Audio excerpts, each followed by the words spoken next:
Olá!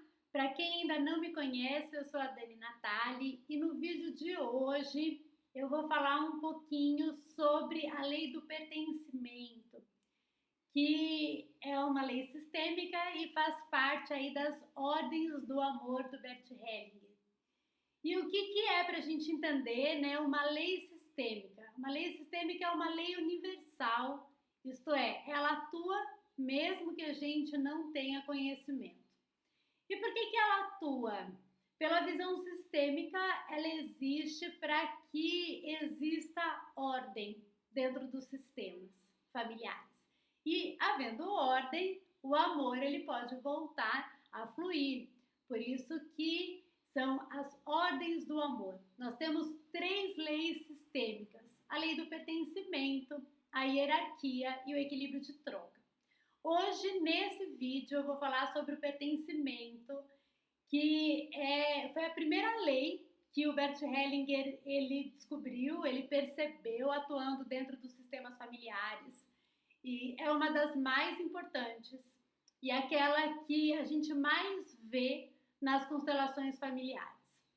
Então, dentro dos sistemas familiares, todas as pessoas devem pertencer. Tudo deve ser incluído, todas as experiências, todos aqueles que estão ligados ou vinculados a um sistema familiar, eles devem pertencer.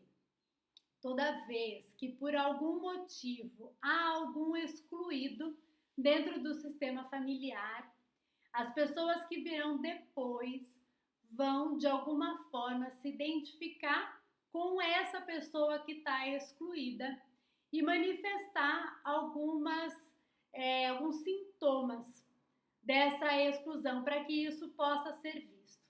Então, como a lei, né, a ordem do amor, ela entende que ninguém pode ficar excluído, então os que vêm depois fazem essa atitude amorosa pelo sistema de poder incluir quem é que está excluído dentro do sistema. E quem faz parte, né? Quem a gente deve incluir?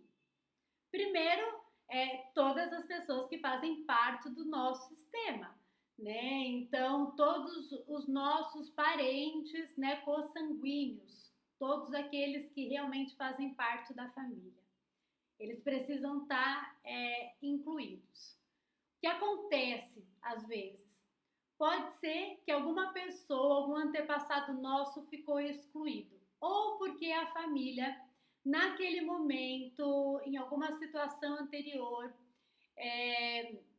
julgou que aquela pessoa teve uma atitude inadequada e acabou excluindo essa pessoa, ou porque às vezes morreu muito jovem, né, e todo mundo da família acabou esquecendo. Às vezes abortos, bebê natimortos, principalmente bem lá atrás, né, essas pessoas não eram consideradas dentro do sistema, acontecia bastante, então essas pessoas nunca foram vistas como pertencentes a esse sistema familiar.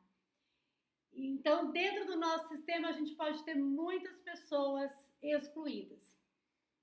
Quando eu falo da questão do julgamento, a lei ela não tem uma conduta moral, né? Então ela atua sem julgamento, se aquela pessoa deveria ou não pertencer. Quando a gente fala de lei de pertencimento, todos devem pertencer, como são, da forma que são, né? A gente precisa aceitar tudo o que foi, tudo que né, para poder incluir. Então, às vezes tem uma pessoa, né, que está excluída dentro do sistema, sei lá, um tio que está excluído, né, e a família vê, nossa, o tio está excluído, eu preciso incluir, então vamos consertar ele, que ele está um pouco torto, para ele poder pertencer à nossa família. E não, né, esse processo de inclusão é da forma que for, né, do jeito que é. E então, sem tentar corrigir nada, né? Realmente aceitar o destino de cada um. Nós também, muitos de nós, quando a gente vai olhar bem para atrás, lá nas nossas raízes, a gente percebe que tem, nossa família vem aí de uma família de imigrantes. Se a gente for olhar lá atrás, né, aquelas pessoas que cruzaram o oceano, quantas pessoas realmente não ficaram excluídas nesse processo? Quantos ficaram sozinhos em outro continente, enquanto a família ela acabou vindo, né, para um outro país? Isso é algo que aconteceu bastante. Quantos, ao chegar aqui, que chegaram sozinhos, acabaram falecendo, né, e ficaram aí excluídos? Quantos faleceram e morreram no percurso e ninguém nunca ficou sabendo? Então, existe sim dentro do nosso sistema, por isso essa é uma das ordens e das leis que a gente olha primeiro, né? Porque normalmente existem muitos excluídos dentro do nosso sistema. Além dessas pessoas que vieram antes de nós e que fazem parte, que são aí os nossos parentes, né, consanguíneos, também existem aquelas pessoas que pertencem ao nosso sistema familiar por algum tipo de vantagem ou desvantagem existencial. E eu tô falando agora um pouquinho mais alto porque começou um barulho aqui. Eu já tô desde cedo tentando gravar esse vídeo e esse barulho tá aí o dia todo, então eu resolvi fazer com barulho mesmo. E eu espero que o áudio não fique muito comprometido por conta desse som. Então, voltando, o que é vantagem e desvantagem existencial? Aquelas pessoas que de alguma forma nos deram alguma vantagem ou porque salvaram a nossa vida em alguma situação, por exemplo, às vezes bombeiros, pessoas que nos criaram, que tem aquelas pessoas que nasceram numa família, mas ou por um processo de adoção ou não, apenas um acerto de família, foram criadas por outras pessoas, foram criadas por babás. Tem aquelas pessoas que tinham outra mãe, né, mãe de leite, então tinha a mãe biológica e aí teve uma outra pessoa que amamentou, teve uma outra pessoa que cuidou ali dos primeiros anos. Essas pessoas, elas nos dão vantagem existencial e elas passam a fazer parte também do nosso sistema. Às vezes, com o passar dos anos, essas pessoas ficam esquecidas. E se elas ficarem esquecidas, elas ficam excluídas, tá, do sistema. E aí, o que a gente faz, né, quando isso acontece? É importante sempre a gente lembrar de honrar, agradecer a todos aqueles que de alguma forma nos deram alguma vantagem existencial. Um exemplo de desvantagem existencial é quem, de alguma forma, trouxe aí uma dor ou uma perda, né, dentro do nosso sistema, tá? Então, usando um exemplo aqui rápido, os assassinos. Às vezes, se alguém do nosso sistema familiar foi assassinado, nosso movimento, o movimento da família diante da dor e do luto, é afastar, né, excluir aquela pessoa do sistema. Só que aquele assassino, se ele trouxe uma desvantagem existencial, ele também passa a fazer parte daquele sistema. E aí a gente precisaria aprofundar mais, eu não vou aprofundar muito, por que isso acontece, tá? Isso daí a gente precisaria de um outro momento para poder entender um pouco melhor. Mas a questão é, quando existe alguém que trouxe uma desvantagem existencial, essa pessoa precisa ser incluída. Isto é, a história precisa ser incluída, né? E não fazer o contrário, que é o que a gente faz, né? Pela dor a gente exclui, não quer falar sobre aquilo, e não dá um lugar a tudo como foi. Então, como que a gente faz esse processo?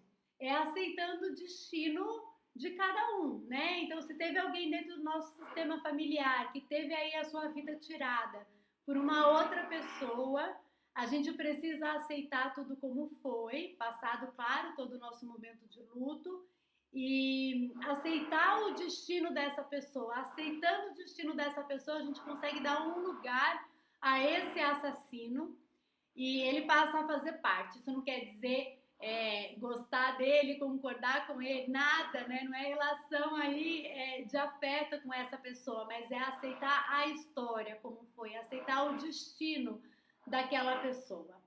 Tá? Então esse é um exemplo de desvantagem existencial.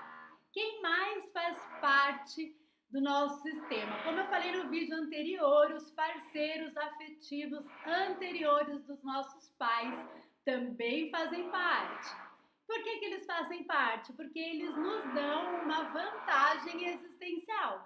A partir do momento que os parceiros afetivos eles saíram, né, de cena, eles nos deram a possibilidade aos nossos pais de se conhecerem e da vida chegar até a gente.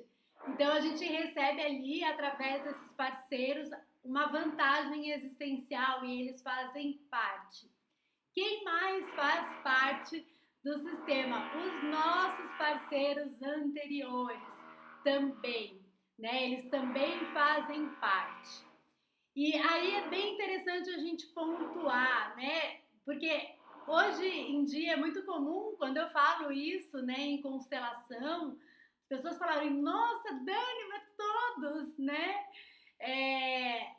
Depende, né? Algumas pessoas já chegaram a perguntar para mim, Dani, e aquelas pessoas que a gente teve um envolvimento rápido, né? Um sexo recreativo? Essa pessoa faz parte. Isso depende muito do vínculo. Por que os nossos parceiros anteriores fazem parte? Porque eles geram vínculos. E o que exatamente gera vínculo? Relação afetiva gera vínculo, relação sexual gera vínculo, promessa de casamento gera vínculo, qualquer tipo aí de processo de união, né? Então, toda vez que é assinado um contrato de união estável, isso que há ali, né, esse contrato, essa troca, isso gera vínculo. Gravidez gera vínculo, aborto gera vínculo, estupro gera vínculo também, tá?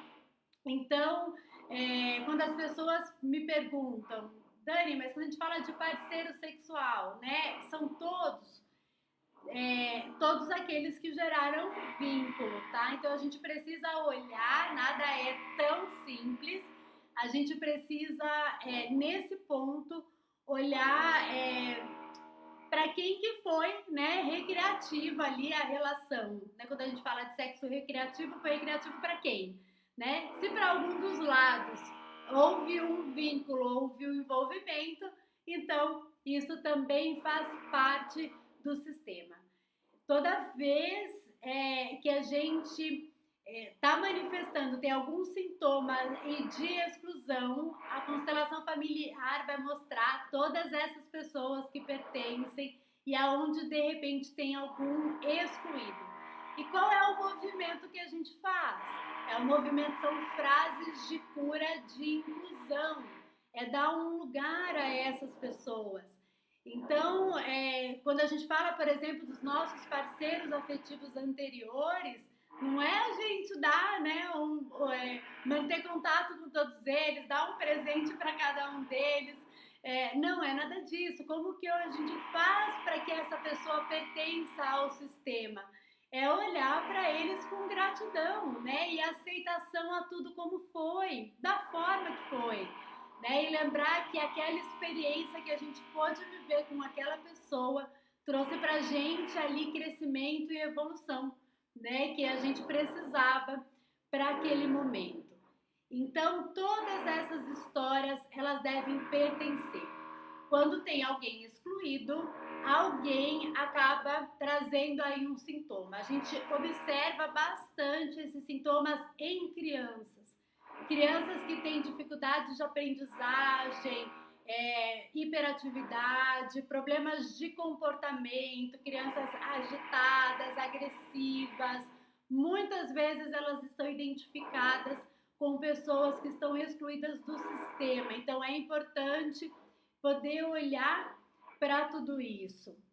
Às vezes, adultos também, eu contei para vocês no vídeo anterior a história de uma moça identificada como uma parceira afetiva anterior do pai, né? Então ela manifestava aí dificuldades nos relacionamentos. E então a gente precisa olhar para isso e incluir para que ela pudesse se libertar. E aí, pegando esse exemplo do vídeo passado, por que essa mulher ela passou a. Por que ela se identificou, né, com essa pessoa que ela estava excluída, com essa parceira anterior do pai? Porque essa parceira tinha dado a ela uma vantagem existencial. A partir do momento que a parceira sai da vida do pai, permite que o pai encontre a mãe e ela nasça. Só que daí ela nasceu e esse pai excluiu essa parceira, né? Então não tinha aí honra e gratidão para essa pessoa, não contava essa história, ela não fazia parte. Então ela, como, e tudo isso de forma muito inconsciente, ela que tinha levado essa vantagem existencial, se identifica com essa parceira para poder trazer a presença dela aí para que ela pudesse fazer parte. Quando a gente fala das desvantagens existenciais, que eu usei o exemplo do assassinato, quando isso não é visto, é possível mais para frente, nas pessoas que virão depois, ter casos de assassinato na família, né? Então, pessoas que acabam matando outras pessoas que estão identificadas como assassino, ou até casos de suicídio na família, porque também estão identificados com esse assassino, tá? Então é muito importante realmente que a gente possa olhar para tudo isso com todas essas pessoas que estão excluídas e que a gente, dentro de um movimento de constelação, possa incluir tudo, né, da forma que foi. Tá bom? O barulho aqui tá terrível, eu não sei como que ficou a qualidade desse vídeo. Eu espero que tenha feito sentido para vocês. Como eu falo, o conteúdo, a ideia, o conceito da constelação familiar é algo muito profundo, muito complexo. Então, nada do que eu compartilho aqui de conhecimento é para a gente chegar aí numa definição, num fim, né? Então, assim, eu manifesto isso na minha vida, a Dani falou que pode ser isso, então não. É muito complexo. Então eu compartilho no sentido de entender que há um outro olhar para tudo aquilo que a gente está vivenciando e que isso pode ser visto através das constelações e colocado em ordem, trazer para todos nós e para o nosso sistema familiar uma vida mais plena, com mais liberdade. Mas é importante olhar para tudo isso dentro do campo, né? Não tem como, através só do conhecimento, a gente chegar a uma conclusão do que realmente está ali, né? O que é essencial dentro do nosso sistema. A gente pode até ter uma pista, mas só olhando para isso, só constelando de fato, é que a gente pode revelar o essencial e realmente fazer mudanças e trazer curas profundas para todo o nosso sistema familiar. Então, gratidão a vocês por mais essa oportunidade de compartilhar. Eu encerro aqui esse vídeo e fico no grupo aí à disposição para tirar dúvidas. Até o próximo vídeo, eu vou falar sobre a próxima lei sistêmica, que é a da hierarquia. Então, até a próxima. Tchau, tchau. Um ótimo dia para vocês.